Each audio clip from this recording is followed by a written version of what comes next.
A cold-hearted billionaire who had fired 6 nurses in just 2 weeks until one young nurse walked in calm, unshaken, and unafraid to challenge him. She never expected it, but somehow she became the one to melt the ice around his guarded heart. St. Aurelia's Hospital, where people with more money than faith came to buy hope, or at the very least, a clean bed and a sense of control in the face of helplessness. The VIP suite on the A1 wing looked nothing like a hospital room. It resembled a 5-star hotel suite, walnut-paneled walls, cool marble floors, and fresh flowers replaced every morning. The only thing that hinted at illness was the man lying in the center of the room and the cold fury radiating from him like an unbleeding wound. Ethan Blackwell, investment tycoon, once ranked most influential entrepreneur of the decade, had survived a car crash that was still making headlines. But he didn't die, just a fractured femur, a broken arm, and a few deep wounds across his back, places he couldn't reach on his own, and that infuriated him more than the pain ever could. Over the past 2 weeks, 6 nurses had been fired. One lasted an hour, another made it 2 days. All left pale-faced, muttering the same thing: he's every healthcare worker's nightmare. That morning, a soft fog clung to the windows, sunlight slicing through the thick glass at an angle. The door opened. A young woman stepped in, Ava Morgan. Younger than the others, calm to the point of unreadable, her white uniform spotless, hair tied back neatly, eyes steady, unflinching. Ethan didn't bother looking closely. His voice cut through the air, dry and sharp like a blade skimming glass. "I don't need anyone here. Get out." He didn't raise his voice, but the words hit like a signed sentence. Silence. 1 beat. 2. Ava didn't move. No fluster, no flinching. She simply placed the tray of medical supplies on the table. Then she spoke, quietly but clearly, "Can you dress the wounds on your back by yourself?" The words landed soft as silk and slapped like truth. Ethan looked up, actually seeing her for the first time. Her gaze held no challenge, no fear, just an unsettling calm, as if he weren't a powerful billionaire, but simply a patient, a man. He scoffed. "Do you even know who I am?" Ava smiled, didn't nod, didn't deny. "I know you're not a superhero. Your spine's fractured like anyone else's, and yesterday's incision needs fresh dressing unless you prefer an ICU room for the infection." The air shifted. Tense again, not comfortable. Ethan, for once, had no quick retort, and for the briefest second, something flickered in his eyes, not quite anger, maybe confusion, like a wounded animal trained to fight suddenly facing someone who neither attacks nor backs away. Ava didn't wait. She pulled a chair closer, calmly snapped on gloves. "I'll stay silent if that's what you want, but I'm here to do my job, and you need care even if you hate that truth." She said it like stating a fact, like morning light, like the undeniable truth that no matter how strong you are, sometimes you still need someone. Ethan said nothing, but he didn't ask her to leave. After the first day, she wasn't dismissed. Ava returned the next morning, and the morning after that. No one welcomed her, no one thanked her, but the door to A1 was always unlocked, and Ethan, though he never once said, "Stay," no longer said, "Get out." And so they fell into an unspoken truce: she wouldn't ask questions, he wouldn't send her away. Between dressing wounds, checking vitals, and administering eye drops, there were silences taut as wire. Ethan always spoke with ice, Ava always met it with stillness.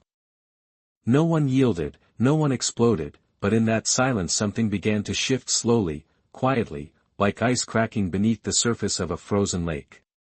A week passed, and on a gray afternoon with clouds pressed against the windows, the real storm arrived, not from the sky but from the heart of a woman who had been patient for too long.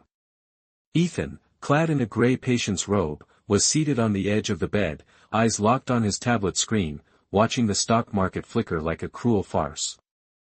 Ava entered, a tray of bandage supplies in hand. She set it down gently, just like always. Ethan didn't look up, but his voice snapped like a shot, "Don't make it hurt like last time.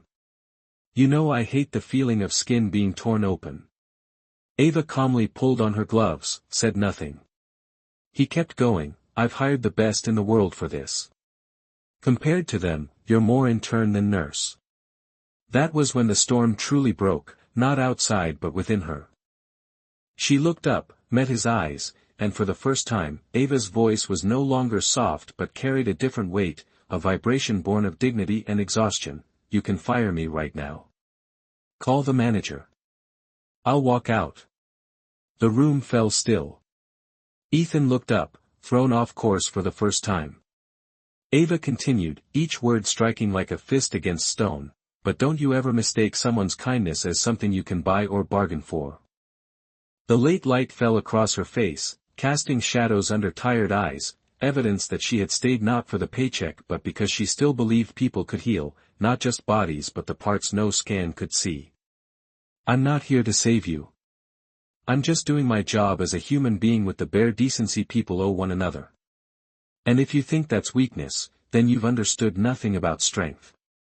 No response, no dismissal, just the soft hum of the air purifier and a silence heavy as ash falling on pride. Ethan lowered his head just a fraction, and in his eyes, something shifted, like for the first time he hadn't won a battle of words, not because he lost the argument, but because she had never played the power game. Ava left the room at the end of her shift. No slamming door, no glance back, just a steady walk out, shoulders straight while her heart carried the first quiet fracture. Ethan watched her go, though he wasn't sure why. Maybe because her words still hung in the air like smoke that hadn't yet faded. Maybe because for the first time, there was real exhaustion in her eyes, not from the job, but from him. He leaned back against the pillow, late sunlight streaking long and thin across the polished stone floor. Everything remained the same, a flawless luxury suite, machines humming in perfect rhythm, walls thick enough to mute the world, and yet he had never felt so alone. When the evening nurse came in to remind him it was time for his medication, Ethan only nodded, said nothing. Inside him, something was shifting, not like a landslide but like dust slowly being disturbed by light, revealing truths he didn't want to face. He was still Ethan Blackwell, but after today, he was no longer the version of himself he recognized. The golden light receded from the A1 suite like a silent tide, leaving behind a cold gray quiet. No broken glass, no shouting. Ethan simply sat there motionless, eyes fixed on the white bandage around his arm, as if it were a question he didn't know how to answer. No one spoke to him for the rest of the evening, and for once, he didn't ask anyone to leave. For the first time in years, Ethan wasn't sure he was the one in control. Night fell. The soft overhead lights cast a warm glow against the window, reflecting back a tired face, his own, worn and unfamiliar. A breeze slipped through the window crack. From the hallway, the usual nighttime sounds played, footsteps, automatic pumps, wheels rolling across tile, the quiet symphony of hospitals after dark. Then from the room next door, the staff rest lounge, a voice, not loud but clear, raw, a little shaky, and painfully human, yes, Mom, I'm okay. Don't worry, I'm not falling apart. Ethan instinctively turned his head. That voice. Ava. He hadn't meant to eavesdrop, but her words fell into him without warning, without permission. This patient is driving me insane. I've never met someone so cold, so sharp. There was a quiet laugh, tired but without bitterness, like someone making peace with something that couldn't be changed. And then the line that made Ethan stop breathing, but I think he's more lonely than he is cruel. Silence followed, a long one, and Ethan felt something heavy settle in his chest. Lonely. The word echoed through him like sound in a hollow cave. It was the one word he'd buried deepest, the one he'd denied for years with work, with money, with penthouses full of nothing, with armor so thick no one could get close. Now spoken by a nurse he barely knew, delivered like a fact. He looked around the room again. Everything immaculate, everything expensive, and utterly lifeless. Just like him. Ethan couldn't remember the last time he'd heard a kind word that didn't come with an agenda. He pushed himself upright, bones groaning in protest, as if to remind him that physical pain had always been easier than emotional ones. His hand reached behind him toward the wound on his back. He couldn't reach it, and for the first time, he didn't feel anger. He felt helpless and hollow. On the glass window, his reflection merged with Ava's, each from their own rooms, two people not in the same space but sharing the same ache. And there, in the armor Ethan had spent a lifetime forging around his heart, a small, nearly invisible crack had finally formed. Some truths, when spoken softly, leave us more silent than any accusation ever could. If you also believe that sometimes the person who hurts us most is the one hurting the deepest, drop a like to keep hope alive for this journey of healing, and don't forget to subscribe. You won't want to miss the moment when the first cracks begin to show in Ethan's armor. Last night, Ava didn't get much sleep, not because of the floor-pump clicking or the hallway lights spilling into the break room, but because of her own voice, the voice she thought was private, echoing in her head like someone had recorded it and hit replay on a loop. She didn't know if Ethan had hurt her, but the rawness of letting her truest thoughts slip, of not trying to be strong, not trying to please, left her feeling more exposed than she'd ever expected. The next morning, the sky was still overcast, a thin mist coated the windows, cold and uncertain. In that half-rain, half-fatigue atmosphere, Ava carried a small, fragile hope that maybe behind the ice, Ethan had heard her, had understood, even just a little. She didn't want gratitude, she wasn't waiting for an apology. She just hoped he'd stop pushing people away. Ethan was sitting on the hospital bed, gray patient scrubs on, eyes locked on a tablet but clearly not reading a word. His face was blank like a frozen lake. Ava walked in, tray of medical tools in hand. A female neurologist stepped in behind her to do rounds, polished, professional, her eyes scanning the room with the practiced precision of someone silently assessing cooperation levels. Ava handed over the chart, stepped back like always. It should have been another quiet, routine morning, but then Ethan spoke without context, without prompt. His voice was flat, calm. Each word hit the air like ice dropped on concrete. I don't know what you use, shampoo, lotion, whatever, but the smell is unpleasant. One beat later, he added, I haven't been sleeping well. Could be the lights you leave on when changing my bandages. And just in case it hadn't cut deep enough, he turned to the doctor and said, I used to think good nurses knew how to be present without being seen, but maybe I've set my expectations too high. No one laughed, no one moved, but Ava didn't need an explanation. It wasn't just personal. It was a complete eraser of everything she'd given, patiently, quietly, without condition. No trace of last night, no emotion, not a flicker of recognition in his eyes, only the smooth, cold delivery of someone who's learned to hurt first before anyone gets close enough to hurt him. When the doctor left, the silence that followed was the kind that made you hear your own heartbeat. Ava stood still, hands still wrapped around the edges of her tray, but inside, the hurt had already passed the point of silence. She spoke, her voice steady but no longer soft, I'll be requesting a transfer today. Ethan didn't look up. Suit yourself. 2 words, but enough to collapse every ounce of faith she'd built up. Ava stepped out. The door clicked shut behind her, sharp and final, like the snapping of a fragile thread that had barely begun to form. Down the hall, in the supply room, she braced her hands on a cold metal shelf and took a deep breath, but nothing could filter the sting rising in her throat. She used to believe she was strong enough not to be hurt, that if she gave enough kindness, it would find its way to the right person. But maybe she'd been wrong. In her mind, her mother's voice echoed, a voice she used to think was too blunt, too cynical, you don't have to break yourself trying to be good to everyone. Some people don't want to be saved. Ava closed her eyes. Her hands trembled, not from anger but from exhaustion, from emptiness. Her kindness, like a candle burning down to its last flicker, still glowed, but barely, flickering alone in a dark room. And Ethan Blackwell, the man she once believed could be healed, had just blown it out with a few meaningless words. Ava didn't come back all night. Ethan tried to convince himself it meant nothing, a nurse switched shifts, a staff rotation, nothing worth dwelling on. He'd replaced hundreds of people in his company, erased names from payroll without blinking, and yet this morning, he woke up with a weight across his chest, nameless, thick, like dust that wouldn't brush off. The knock came at exactly 7:45. No soft, steady voice asking, "May I come in?" Just the hurried clatter of a medical cart's wheels and a different woman's voice, louder, more tired. "Good morning, Mr. Blackwell. I'm Nurse Helen. I'll be covering your morning shift." No smile, no careful eye contact, no polite small talk. Efficient, distant, sterile, like the room, like Ethan. Helen snapped on gloves, reviewed his chart. Her hands moved quickly, practiced, but each motion felt mechanical, like she was wiping down a surface, not tending to a person.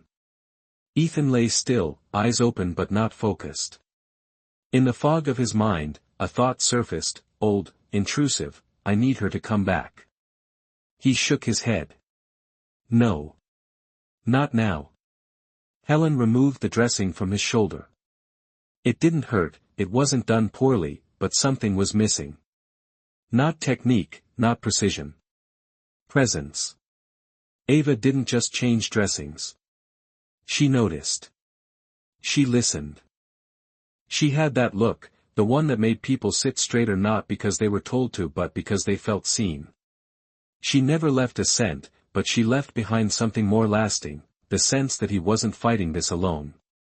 As Helen rewrapped the wound, Ethan stayed silent, but his chest tightened, not from pain, from the growing shape of the space Ava used to fill, a shape that didn't resemble any absence he'd ever known. She wasn't here anymore. No more soft voice steady with resolve.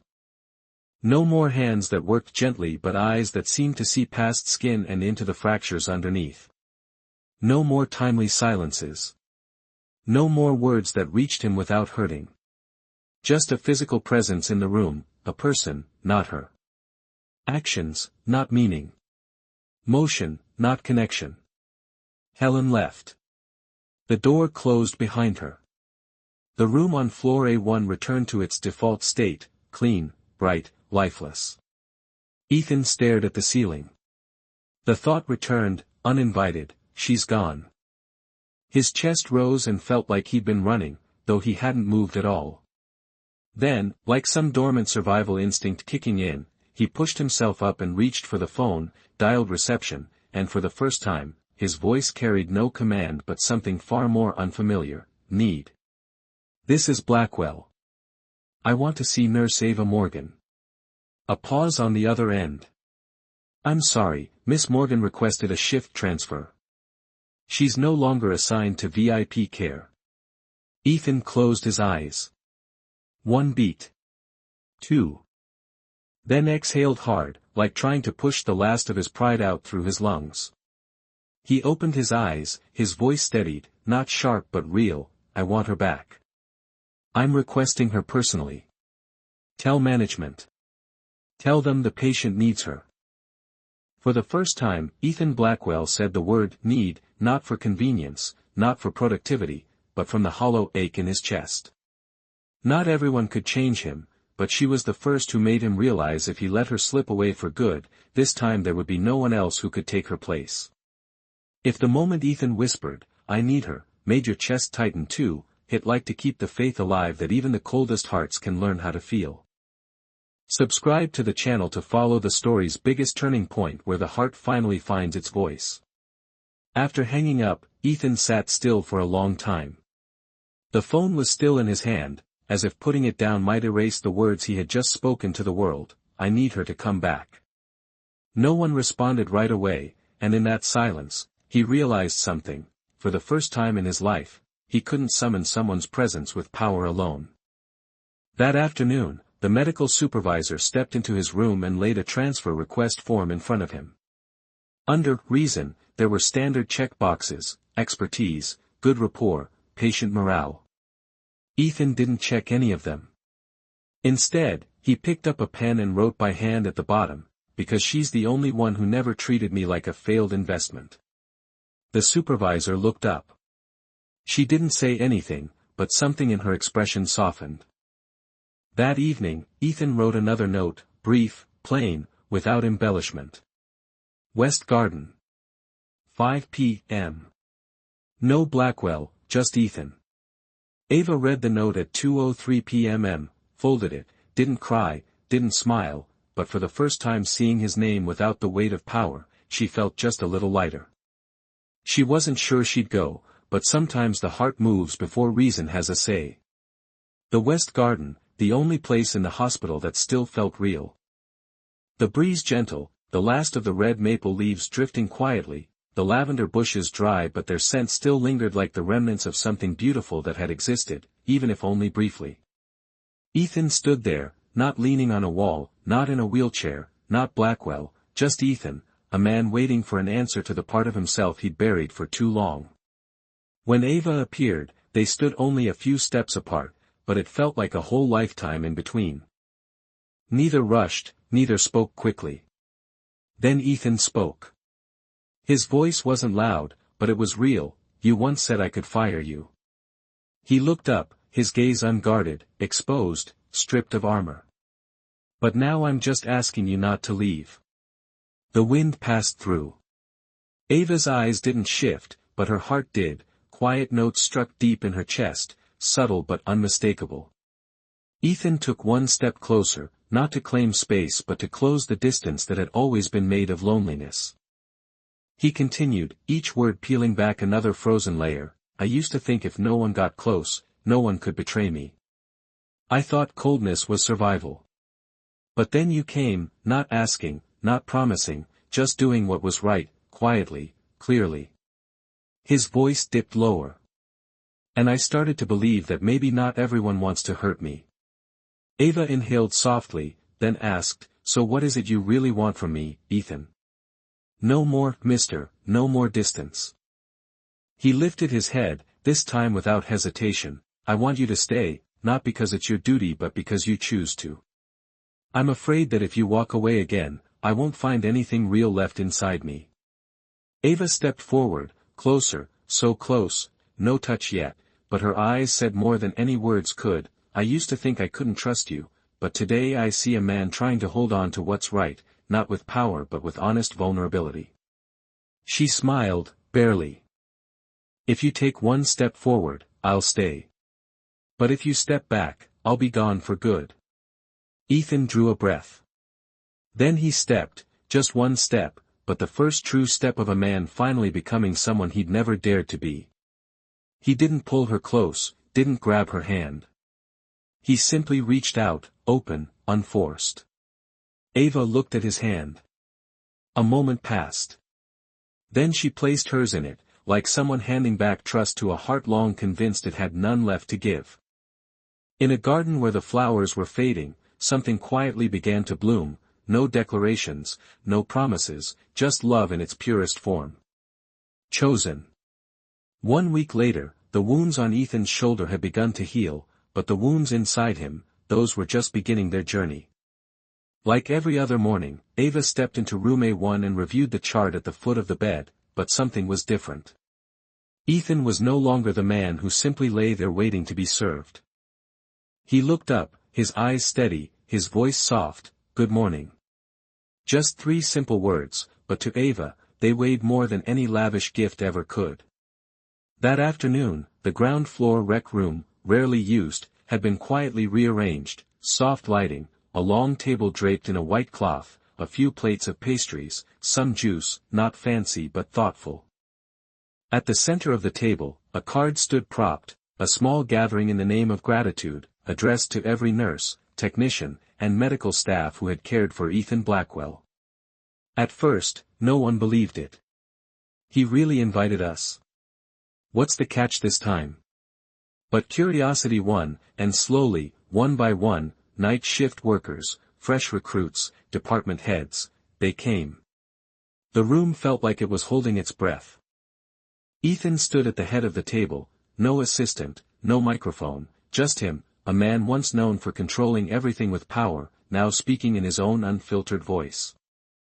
Ava stood at the far end among the crowd, her hands still wrapped around her shift notebook, but her eyes were fixed on him, not guarded, just watching, waiting to see if the man she once held hands with in the garden was still standing there. Ethan spoke, no long speech, no performance, I used to think I didn't need anyone, that as long as I paid people on time, I owed no one gratitude. He took a breath, his gaze didn't drop. I've treated more than a few of you unfairly in this hospital, said things I shouldn't, pushed people away just because I was in pain. A beat of silence. No one interrupted because no one had ever imagined Ethan Blackwell would utter the words, "I'm sorry." He continued, slower, "But I was wrong, and I learned that from one person in this room." All eyes began to follow his to where Ava was standing. Her face remained still, but in her eyes, moisture, not from sentimentality but from the quiet recognition that for once, she wasn't alone in what she believed. Ethan kept going, "Thank you for not giving up, even when I deserved it. Thank you for showing me that some people are kind not because they're rewarded for it, but because that's who they are." No one clapped, no one laughed, but in that room, something shifted permanently because if someone like Ethan Blackwell could say those words out loud in front of others, then maybe no one was beyond change. At the end, as people began to trickle out, Ava walked past him. She didn't stop, just spoke softly as she passed, "The first thank you should go to you, for doing the hardest thing of all." Ethan turned, nodded gently, and in both their eyes, there were no more questions, only one thing left unwritten, waiting to be continued. 3 weeks later, St. Aurelius Hospital had returned to its rhythm, as if there had never been a man who once turned the entire A1 floor upside down with nurse rotations and who, in the end, completely changed himself. No one mentioned Ethan Blackwell anymore, and Ava didn't either. She had resigned voluntarily, no tears, no regrets. She moved to a small riverside town where mornings began with the jingle of the bread truck and evenings ended with sunsets pouring gold over the water. Here, no one knew she'd once worked for one of the wealthiest and most impossible men in America, and she liked it that way. She rented a one-story house with a porch and a white frangipani tree in the front yard. She learned to care for plants, learned to let silence stop feeling like punishment and start becoming part of healing. Sunday afternoon, the rain had just cleared, late sunlight shimmered through beads of water clinging to the leaves. Ava was folding a blanket fresh from the line when she stepped out onto the porch and heard a car pull up in front of her house. No horn, no rush, just a soft brake, like whoever was inside was hesitating. She looked up. A black sedan sat by the white wooden gate. The door opened. Ethan stepped out, no bouquet of 999 roses, no luxury suit, no security detail, no look of, "I know I need to be forgiven," just Ethan in a khaki jacket, hair tousled, shoes caked in a bit of mud, and in his hand, a brown paper bag, the edges wrinkled like it had been held too tightly for too long. Ava said nothing, didn't smile. She leaned against the railing and waited. Ethan looked up, at the porch, at the woman who once stood firm against words sharp enough to wound without ever backing down. He raised his voice gently, "I learned how to make soup for someone with a cold." A brief pause, then with a small smile, perhaps the first he'd ever truly meant, "Last time you took care of me. Today I'm here to ask if I can take care of you, if ever you're tired." Ava still didn't respond, but something in her gaze softened. Ethan stepped toward the gate. He didn't open it, didn't enter, he just held the paper bag through the narrow space between the wooden panels and said quietly, "I'm not here to start over. I'm here to start for the first time as myself." Ava looked at him for a long moment, then she stepped down the wooden stairs, light and slow. Ethan didn't move. She opened the gate, took the bag from his hand. Inside was a container of soup, still warm, sealed with care, no restaurant, no private chef, just a bowl of soup from a man who had made it with gratitude. Ava looked up at him, her voice steady, "Making soup doesn't prove much, but bringing it here, that's a big step." Ethan let out a soft, short laugh, "But it was real. I can learn to make porridge, bake bread, even do dishes, but there's one thing I don't want to learn from anyone else." He looked directly at her. How to stay beside someone without making them feel small. Ava didn't reply, but she opened the gate wider, then turned and walked inside, leaving the door open behind her. Ethan stood there for a beat, then followed. No dramatic soundtrack, no cinematic confession, just an open door, a wooden table with an empty chair, a pot of soup still warm, and two people with nothing left to defend. If you believe in a love that defies memory, time, and even life itself, please like this video and don't forget to subscribe to the channel so we can keep telling the kinds of stories that reach the quietest corners of the heart, the ones logic can't always find.